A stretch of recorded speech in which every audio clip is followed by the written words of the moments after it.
में बदलाव और मंडल कमंडल पार्ट 2 की वापसी हो रही है। कांग्रेस तब भी हाशिए पे थी जब ये मुद्दा उठा था, आज भी आप ये तय नहीं कर पा रहे हैं या फिर आपने तय किया कि आप क्या करेंगे? ब्रजेश भाई, एक बड़ा पुराना शेर याद आ गया भारतीय जनता पार्टी के ऊपर। कहते हैं कि तेरे करीब आकर मैं बड़ी उलझनों में हूं, मैं तेरे दोस्तों में हूं कि दुश्मनों में हूं। ये जो भारतीय जनता पार्टी वाले जिस उलझन में है ना, आज वीपी सिंह की जो मूर्ति का अनावरण हुआ है इसी पर है। ये लोग इतिहास नहीं जानते, ये लोग ये भी नहीं जानते कि आज की डेट में कह रहे हैं कि तमिलनाडु से क्या मतलब।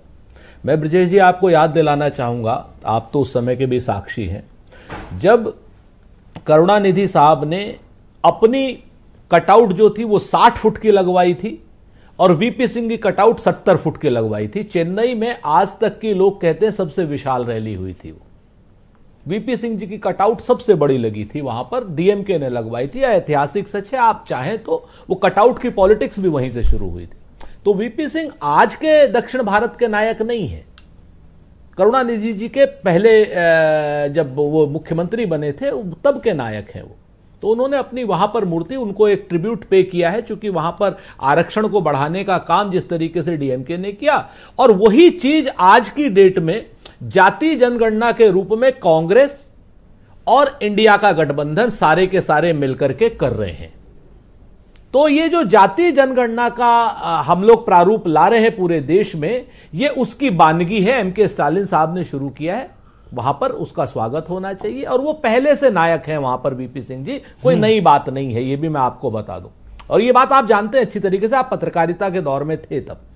दूसरी बात मैं आपसे जो कहना चाह रहा हूं, भारतीय जनता पार्टी को इधर उधर की बात न करके इस वक्त बात करनी चाहिए कि भाई वीपी सिंह जी हो चाहे कोई भी हो, इस समय जाति जनगणना के सब पक्षधर थे, पूरा इंडिया का गठबंधन पक्षधर था।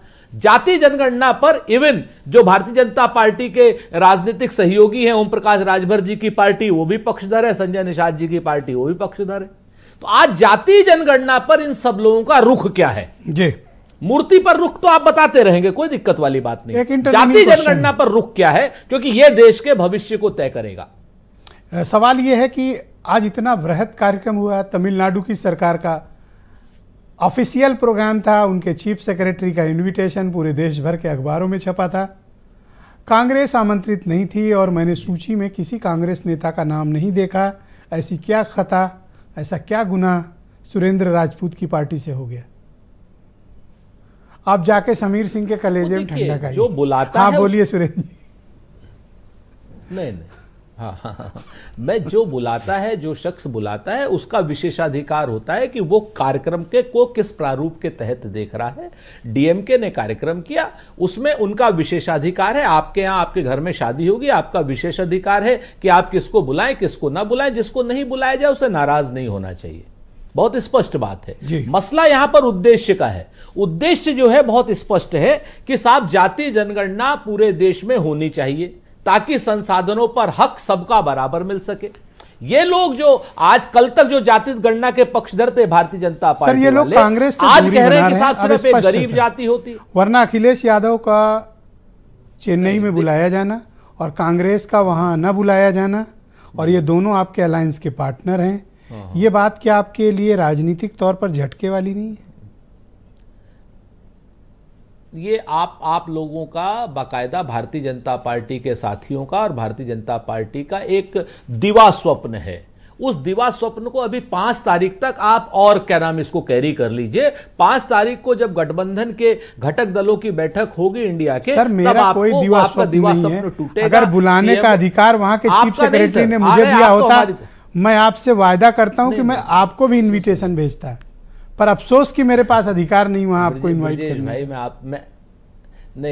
मैं आपसे ये बताना चाह रहा हूं, आपकी नहीं, आप तो हमारी तरफ के हैं, आप कहां, आप तो की तो मजबूरी सर, हम तो जनता के लोग हैं सर। अनकंफर्टेबल सवाल पर सब कोई गुस्सा होता है, बाबा भी जानते हैं।